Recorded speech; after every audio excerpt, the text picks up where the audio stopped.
Acts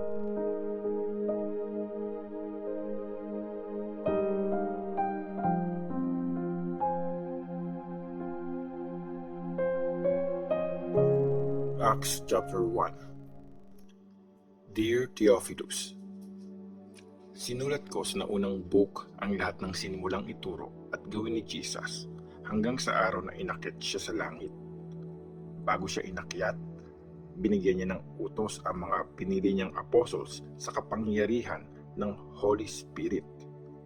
Sa loob ng 40 days after maghirap at mamatay si Jesus, nagpakita siya sa mga apostles sa iba't ibang paraan at pinatunayan niyang nabuhay talaga siya mula sa kamatayan. Noong time na yon, nagturo siya tungkol sa kaharian ng Diyos. Nung magkakasama sila, nagbilin si Jesus sa kanila, "Huwag kayong aalis sa Jerusalem.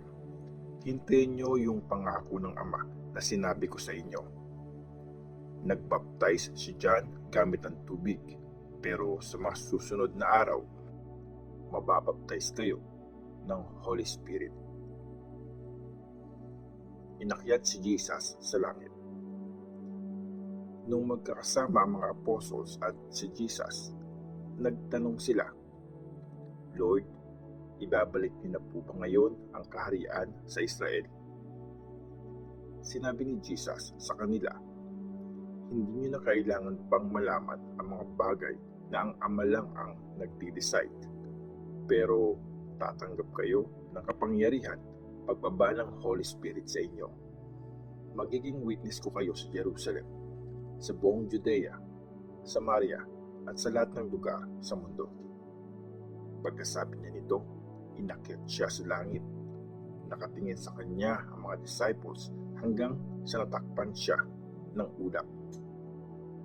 Nakatingin pa ang mga disciples sa langit habang umaalis siya.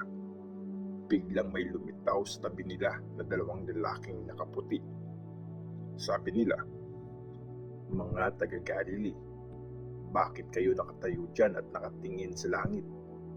Kung paano nyo nakita si Jesus na inakyat sa langit, ganyan nyo din siya makikita pagbalik niya." Ang kapalit ni Judas.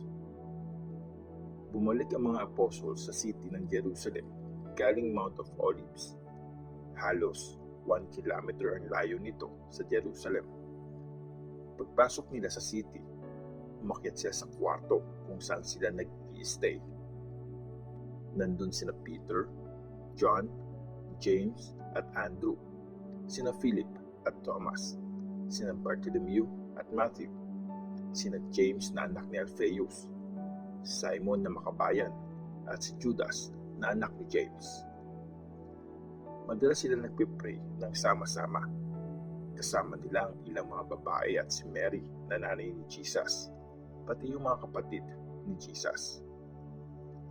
After ng ilang araw, nagkaroon ng meeting ang mga disciples. Mga nasa 120 silang lahat. Tumayo si Peter sa gitna at nagsalita, "Mga kaibigan, kailangang matupad ang sinasabi sa Scripture, yung sinabi ni David sa tulong ng Holy Spirit tungkol kay Judas na nag-guide sa mga umaresto kay Jesus.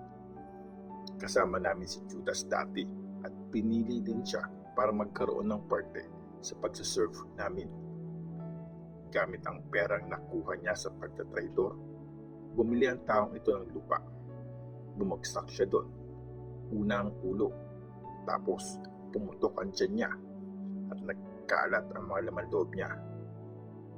Nabalitaan ito ng mga taong nakatira sa Jerusalem, kaya tinawag nila ang lugar na yon na Akeldama, ibig sabihin, Field of Blood.